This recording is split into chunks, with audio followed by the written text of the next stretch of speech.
Today I have the Retro Revival Tru-Six tenor saxophone, and I have the saxophone on loan by Retro Revival just to make a review to be able to check it out. It's not every day that you get to try one of these, especially out here. And I'll just show you as much as I can on this, but let's go take a little bit of a closer look at this saxophone.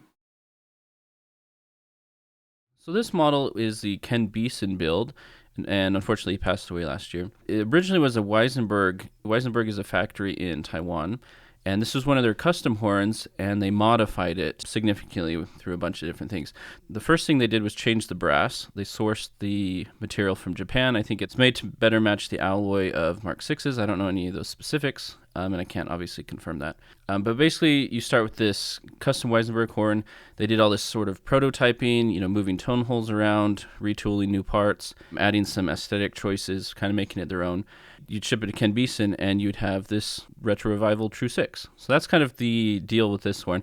And that's kind of what they do with a lot of horns nowadays, but I'm not going to go too much into that. Mainly, I just want you to know that this is kind of an homage with some favorite elements from like Selmer's added to it. It's not a complete Mark 6 copy, but there are a lot of similarities that I'll show you. This is the gold lacquer version.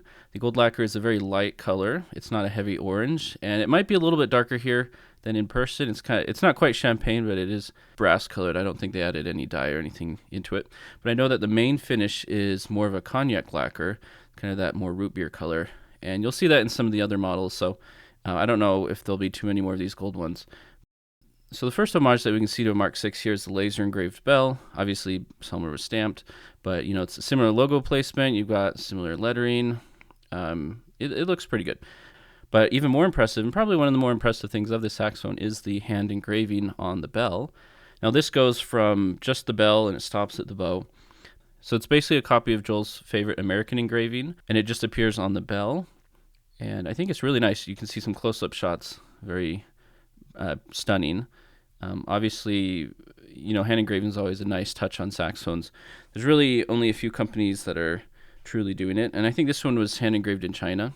So I don't think it was a local guy, but I think it was done really well. The next thing you'll see is the bell bow ring with the Retro Revival name engraved there. That's kind of an homage to later 6s that had the name there.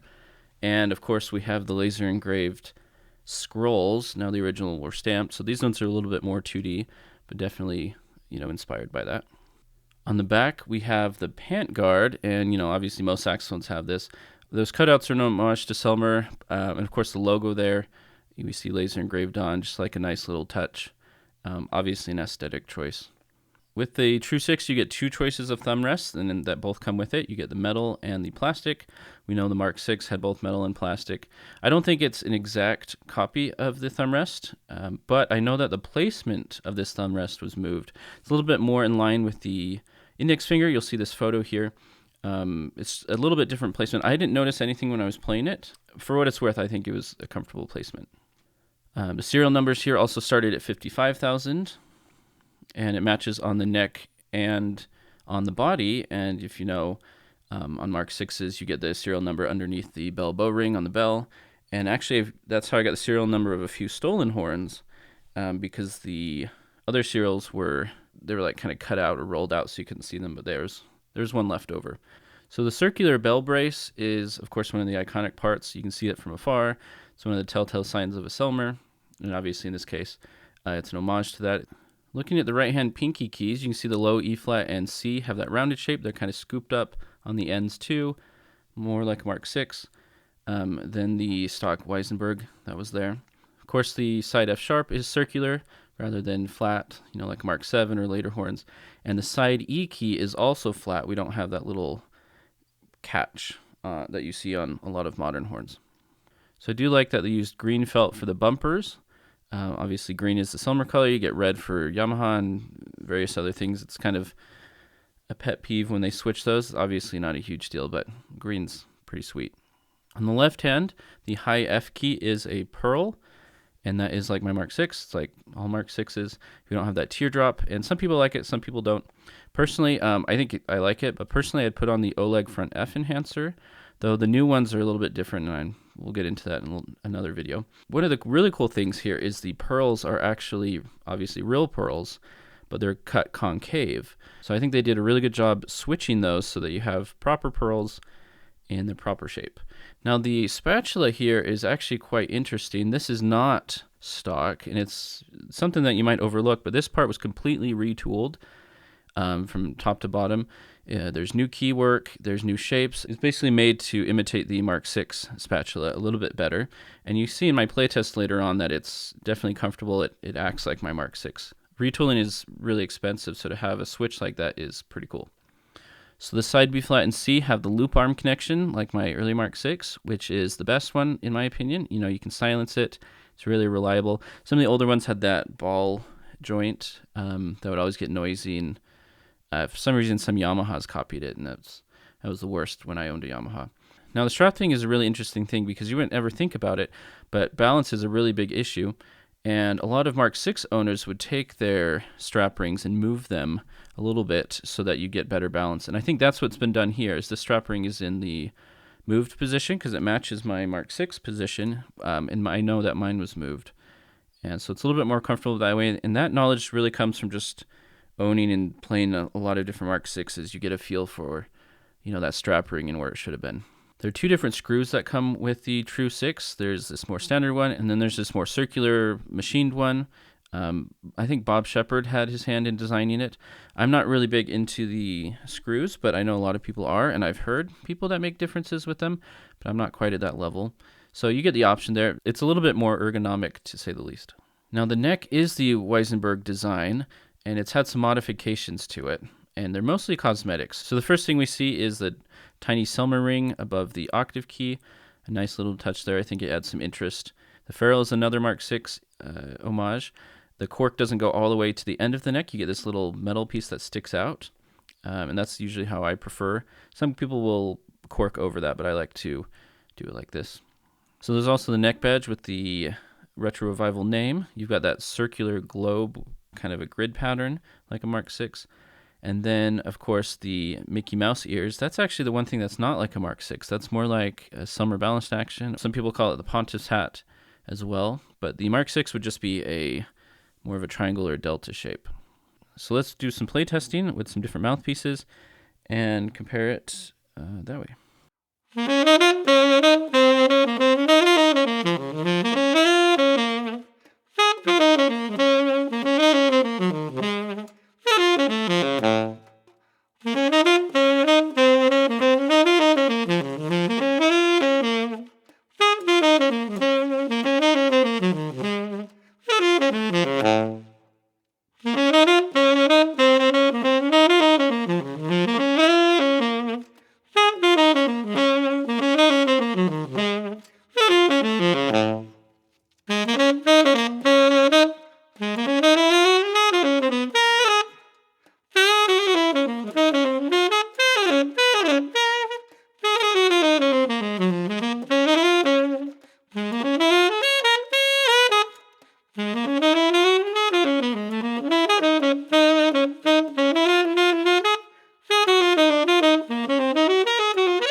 So I just got through with recording the play tests, so I wanted to share some of my thoughts with you about the Tru-Six while it's fresh in my mind and fresh under my fingers.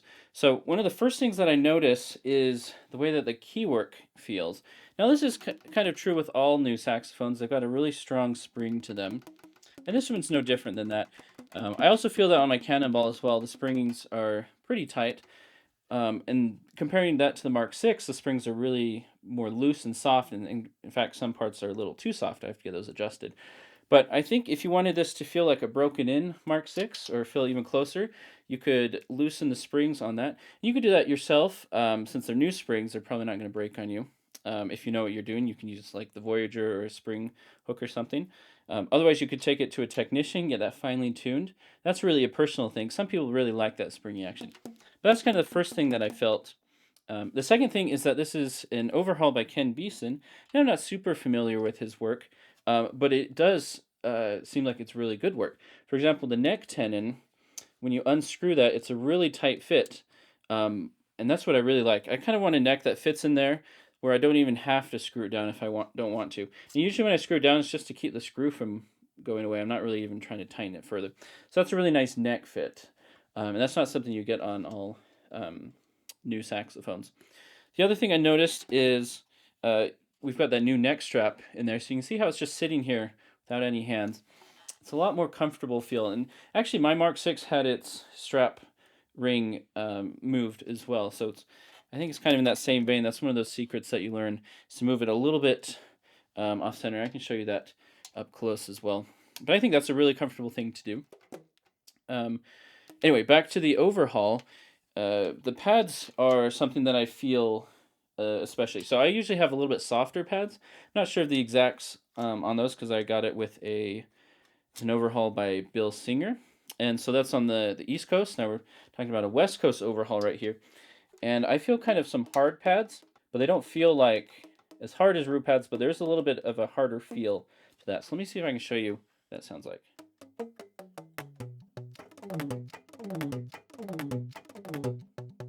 Now that might be exactly what you want. That's totally a preference thing. As long as they're sealing, that's what I care about. And this horn seals from top to bottom. I didn't have to have any adjustments on it. I've gotten some new saxophones where I've had to tweak a few things, but this one's totally clean right from the get-go. I really like that. As far as the keywork placement, the right hand feels really similar to my Mark 6, but just understand that all Mark 6s are a little different with the way that they sit. I've even tried my saxophone against other Mark 6s, and the way that the hands are rotated changes. And it also changes with the bell rotation on there. So there's lots of little things that can change. So I guess when you're comparing this to a Mark 6, I would ask which Mark 6, because, you know, there's a bunch. But anyway, the right hand feels pretty close, especially the pearls. The pearls feel really nice. They are, you know, real pearls, and they are machined. So they have that, you know, concavity to them. But they aren't worn down. That's something that you have to do. When you play old Mark 6s, oftentimes you get these worn down pearls. Mine has those. But you'll have to just do that yourself. And that's not a big deal. I wouldn't recommend trying to wear them down beyond practicing. Just got to put your work in. But know that that might feel a little different than a traditional Mark 6. The left hand, I think they got the placement of the spatula right. You also get that low B to B flat technique. I've shown this on my reels a few times where you hold the B key down and rotate to the B flat. This operates just like it does on my Mark 6. It does not do this on my Cannonball. It pivots just a little too much for me to do this on the Cannonball. So I really appreciate that that is there. But that feels nice in the pinkies. I think the palm keys are a little different than a Mark 6. To me, they feel a little bit outwards. They're actually filling up my palm more, and I tend to have the E flat a little short on my Mark 6, and I tend to miss it a lot. But yeah, the F key definitely feels a little bit further out than a Mark 6, or at least my Mark 6. Who knows? But that's not anything that I couldn't get used to. No high F sharp key, of course. That's the way I recommend it. You don't need that high F sharp key. However, with the pearl up here, this is just with all pearls in general for your front F key.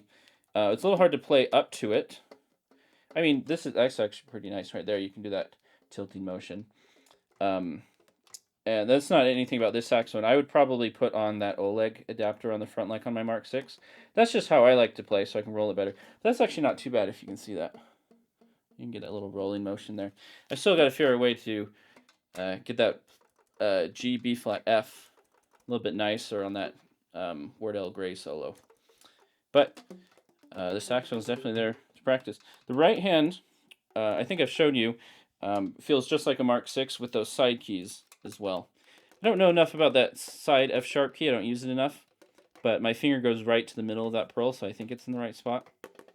At least the same spot as my Mark 6. And I like the contouring of the right hand. Sorry, I'm just feeling around down here off camera. I like the contouring of the C to E flat keys with those rollers. It's pretty nice. Anyway, yeah, it's a great playing horn. It's basically a nice horn with a nice overhaul. Though it's not really an overhaul, it's like the setup. There's a few things I would definitely recommend trying it out in person, so you can get into the sound, kind of see how it plays that way. Speaking of the sound, this saxophone does have a lot of focus to it. I found that the metal mouthpieces and the more focused mouthpieces played the best on this. And I don't know why that is. It's just, maybe it's how the saxophones interact or how the reeds playing or how I feel this certain day. But that's what I felt. It's a really nice focus sound to it. I tend to have a more spread sound, and so at least I try to get a more spread sound. So I'm trying to possibly fight against the sound of this saxophone. But if I really lean into the focused nature of it, it sings really well. All right, so weight-wise, this actually feels really similar to a Mark 6, but I think they've done a few things to get it there. For example, we have shorter ribs on the Tru-Six than we do on the Mark 6. So that's the missing metal that you might see on the other saxophone. There might be some other spots that they got away with taking metal out. So I wonder if this is still a heavier metal than a Mark 6 metal, with just less of it overall. The other thing is a Mark 6 could be pitted over time. I know mine had some pitting. I know there's, brass that wears away over time, especially if you have acidic sweat. So that's some things to keep in mind. A few other things, the octave key is really nice and comfortable. You can hear that. It's a nice, soft, quiet motion. And yeah, sits really nice and comfortable on that thumb. I usually do a 45-degree angle on that thumb. The biss is actually in a good spot. Some new saxophones don't have a good biss placement. This is a really good biss placement. It's not too far. I'm not perfect at rolling, but you can see that I can get some roll in there without pinching my finger. That's the worst. Though you shouldn't be rolling, according to your professors, right? I don't have any keys that are slapping. I don't have any bouncing keys. It's just like set up well. So I don't think you could go wrong with this saxophone. The Tru-Six is outstanding. And of course that engraving, that just gets me every time. I just love looking at that. It's got my fingerprints all over it now, but just love that. The screw idea, it's not exactly a high mass screw. It doesn't feel much heavier. It's kind of an ergonomic screw. It's just easy to twist on and off. As far as tone, playing into the low range was really easy. You could feel that in that full tone I could get to that low B flat, and in the subtone I could get to the low B flat and really hold it out. That just means that everything's working. You've got your fundamentals down where you can subtone down that low. Pitch-wise, I think it's doing pretty well with pitch. I think the palm keys were maybe even less sharp than on the Mark 6. You'd have to check back in the recording. I will have to do some practice if I were to really dive into this to get those palm keys down. But that's honestly the case with any saxophone. But I didn't think they were super sharp. They were a little bit sharp on my Cannonball, which is surprising to me. That was my college horn, so maybe I've unpracticed my pitch out there. I really like the C-sharp mechanism. Got the C-sharp to B, a little close there. This lacquer is a pretty nice lacquer. It's not like a white champagne. You see it's that standard gold, but it's not like a yellow gold. It's not like an orange gold. It's not like, there's some saxophones that are really orange. This isn't like that. I think this is more of a clear lacquer for the most part. But as far as their finishes, they have some of the unlacquered ones, and then some of like the acid treated ones. As far as unlacquered saxophones with that acid treatment, I prefer they don't have the lacquer, because then it will adjust to your hands and sweat and stuff. I actually learned about that. I think it rubs off. There's some sort of treatment to it that when you touch it with your fingers, it'll just wear away the material.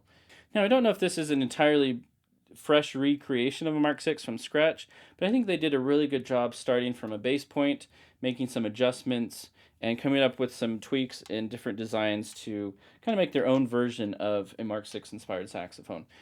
Now, will it replace a Mark VI, or will it be exactly like a Mark VI? I don't even know if that's a question worth asking, because every Mark VI is different. The overhaul is probably the most important thing. I think this gets pretty close, but if you're buying a saxophone, don't buy it because of what it's inspired by, because literally every saxophone is inspired by a Mark VI. Buy it for how it plays, how it feels, and definitely, of course, the budget too. You have to consider your budget. You don't want to overpay for a horn that you can't afford. That wouldn't be a very wise decision. So here's my question to you. What was your favorite Mark VI inspired element on this saxophone? Leave a comment down below with your answer. For me, I think it was the engraving. I just love that hand engraving. They did such a good job on that. But the sound is great too. But for now, make sure to keep an eye out for all things Venti and Minty.